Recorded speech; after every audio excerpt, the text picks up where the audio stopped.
Hello, everyone. This is Megan Abels here with a question and answer with the Kinderman from Theodore Jones Elementary in Conway.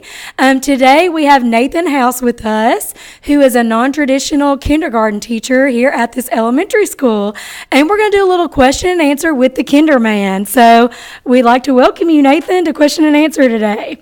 Number one, we'd like to know your story. So what got you as a hunting, fishing kind of guy into a kindergarten classroom? Well, for starters, I could not stand school as a kid. And so if you'd asked me this as a kid, would I be a teacher, the answer would have been a firm no. I did a bunch of jobs right out of college, just trying to figure out what I wanted to do for a career. Well, one of them, I worked at a camp, and at that camp they did hiking and fishing and canoeing, and when they weren't doing those things, they were in school, and then they had the homework, and the more time they spent on the homework, the less time we did the fun stuff, the hiking and the fishing. And I realized that I was eager to get those kids finished with their homework fast, but I saw a lot of the kids that struggled with the homework like I did as a kid, and there's a few little tricks that I could help them with that would give us more hiking time or more fishing time or more canoe time, and we all seemed to enjoy it when things were going smooth with our schoolwork. And so I realized maybe school's not as bad as I remember. And from there, I went back and got my master's and became a teacher. Awesome. Wonderful. So we're curious. We know a lot of female kindergarten teachers, but tell us what a day is like in your room. So from start to finish, kind of give us a breakdown of what it'd be like to be a student in your classroom. As a student, I couldn't sit still. As a teacher, I can't sit still. And so there's a lot of movement in my classroom. I have a tough time going very long without joking around. And so we do a lot of joking, a lot of moving, a lot of hanging out. We're a pretty thick group of people in this class. You know, we know the ins and outs of each other because we're here all day. And so I feel like that every student in here, and including myself, we're learning a lot, but we're not learning in ways that most people would picture learning. And at the end of the day, we've done a lot of learning, and we were mistaken that it was a game or a fun activity or something like that. So there's a lot of stuff like that that's actual learning, but they don't know it. So as a follow-up question, can you give us an example of something you feel like you do that doesn't seem like learning to your kids, but it's just fun? Kids love interviews. They love to have a microphone. They love to ask questions, but they really love it when you ask them questions.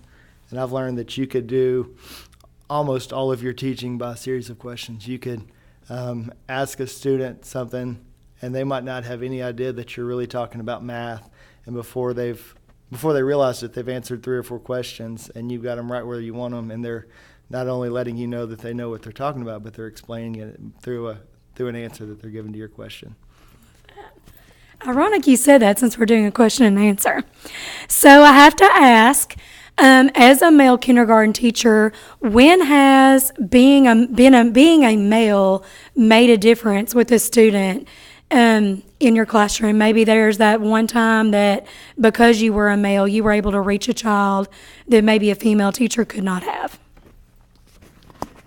I think that any kid at a young age is going to see a male teacher in a classroom differently than they would a female teacher. And part of that is it's a rare breed in an elementary school classroom, but part of it is also that they can relate to either their dad or their granddad or their uncle, and so they have those associations that a lot of times they like. But then there's also the students that don't have those connections with a male role model, and so seems like those situations there's a faster draw to make that connection when you haven't been exposed to many males that are in your life. It seems to work naturally. It works well. Awesome. Okay, so I hear that you're a fisherman, and I know you're an avid hunter and fisherman. You have your boat over here in your classroom. But tell me about the trip you take with your students where y'all go fishing. So fishing is my favorite. That's my favorite of all my hobbies.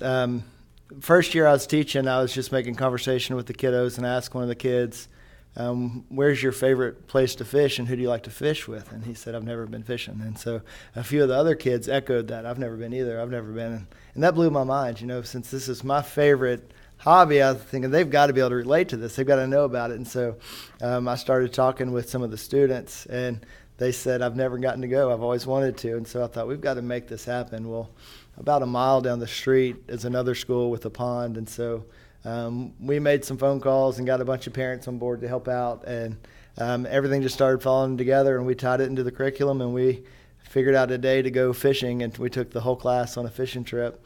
And I got a bunch of people from the aquaculture class at the high school, a lot of dads that wanted to volunteer, a lot of uncles showed up and granddads, and every kid caught a fish. And after that, I realized we need to do this every year. This isn't a one-time deal. And so every year we've gone. And so for 9 years we've gone, and every time every kid's caught a fish that wanted one.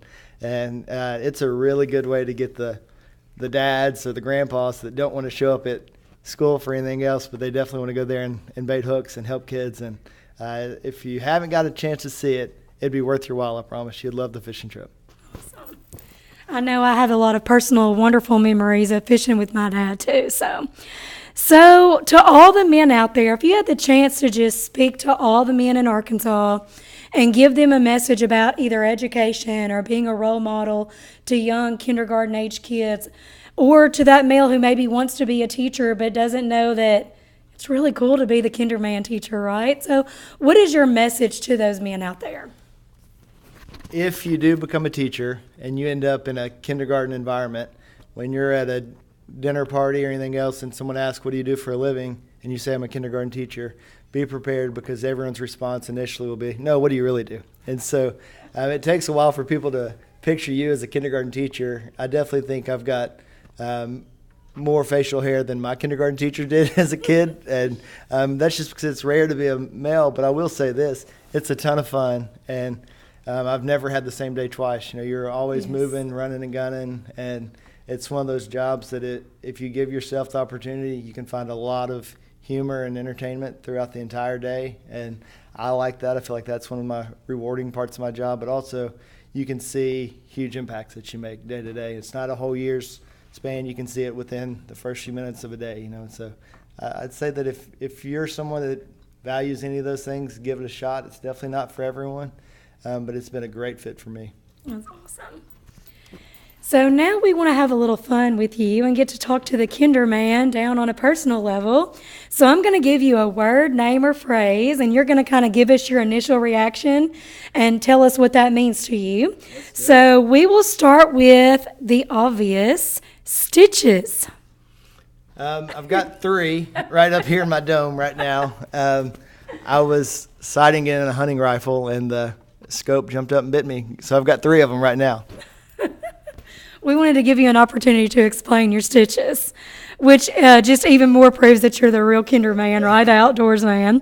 Okay, and then I wanted to ask you about this book that I hear is one of your favorites. And can you kind of tell us why it's your favorite and what does it mean to you? This book's a really cool book. It's about a kid that's planning on, if he could make miracles and all the stuff he would do, all the power he would have, but at the end of the story, the basic part of it is he wouldn't be able to do any of it if he couldn't teach people to read. And so he understands the power of reading. But it's a fun book because the illustrations are really, really powerful. And so I always like to do a whole book walk without touching the words first. And then the kids are pretty interested. So I think if you've got a author-illustrator duo that can do something where they can have a book that has kids' attention before they've heard any of the words, it's a good start. But then the words have a powerful message. So it's a great book. That's awesome. Thank you for sharing that. You bet. Okay, the next word is beards. Beards. I think me and a lot of my buddies, November is No Shave November, and so you can't shave. It's law. You know, it's law of the land. You've got to grow it out. They're not for everyone. I think they look better on men. I've had one since I was in college, and so it's just natural for me. Wonderful. Okay, and because we're getting ready for Thanksgiving, and I know a lot of teachers really talk to their students about what they're thankful for, kind of tell us what you're thankful for. Family is definitely top of my list. I've got a fun family that makes me laugh, and we have a lot of fun. It's there's never a dull moment. We're running and gunning all the time, and I've got a daughter and a son, and they make life good. It's good to be a dad when they're around. That's great. All right, and I like to end with one that I think is special to who I interview. So I wanted to end with a person, and because I had the honor and privilege of meeting this person, would you mind telling us about James? James was not one of my students. He was a student in the school, and we had a really quick connection. He had a rough situation going on, and so I realized that this might be a student that could benefit from just pulling him aside and having a personal conversation here and there, saying, hey, how's your day going? Or is there anything I can do to help you? Or I know you've got a test coming up. Have you studied for your test? And he was really open to that, and he really enjoyed it, and you could tell that he appreciated someone checking in on him or taking the time to give him a high five or say, hey, I know that you got in trouble the other day. Is there anything we need to do to talk about that or fix that? And he really responded to that. And so from those few moments a day asking questions, it turned into more of a time where he'd come to the classroom and help out. And then by the end of the year, James was in the room so many times he'd given up, part of his lunch to be in here and talk to us. And so the kindergartners viewed this kid as a hero. And so they thought that James was a big dog coming in here, and they would see James in the hallway and they wanted to give him high fives or knucks or whatever it was. And so James walked away with thinking he was a hero. He'd heard it so many times from a 5 or 6 year old that he was convinced that it was true. And so it was fun to watch the transformation of James being a student that needed somebody to kind of walking on cloud 9 with the shoulders up and realizing he was a big dog, And so James was a special kid. Even though I never got to have him in class, I got a bunch of cool bonds with him. That's awesome.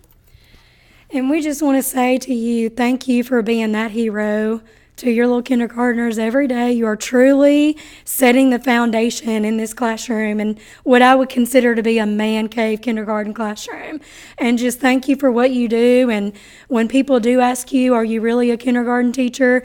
Thank you for speaking up and sharing your love for the profession and for your kids. And we really appreciate what you do. And thanks for sitting down with me today and talking. And thank you all for watching.